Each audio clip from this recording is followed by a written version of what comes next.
Hi నమస్తే. ఇది జానకి శెట్టి. గులాబీ మొక్కల్ని రూ. 100 టబ్బుల్లోని, రూ. 50 టబ్బుల్లోని వెయ్యాలి.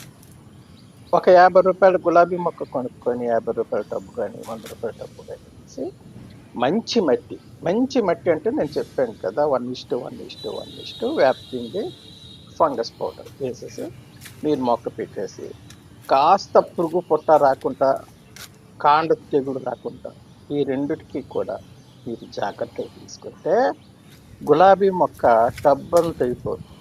రూ. 100 టబ్బు అయితే రూ. 100 టబ్బు, రూ. 50 టబ్బు అయితే రూ. 50 టబ్బు. టబ్బు నిండగా అయిపోతుంది. నేను మాత్రం రూ. 50 టబ్బుల నుండి రూ. 100 టబ్బుల్లోనే గులాబీలు పెడతాను.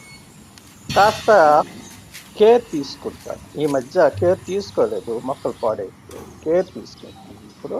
కాబట్టి వాటి రిజల్ట్ కూడా మీకు చూపిస్తున్నాను. ముందు పనికిమాలిన ఏవైనా ఆకులు ఉంటే పూర్తిగా తీసేయండి. తీసేసి చక్కగా మీరు బలాన్నిస్తే చక్కగా అవి మొక్కలు ఆకులతో చూడండి, మొక్క చూడండి ఎన్ని ఆకులతో ఎలాగుందో మొత్తం పీకేశాను అనమాట. తీసి బలాన్ని ఇచ్చాను, మందులు కొట్టాను, అంతే. చూడండి ఎంత చక్కలేసిందో. కాబట్టి గులాబీలని రూ. 100 రూ. 50 టబ్బుల్లోనే వేసుకుంటాను మరి.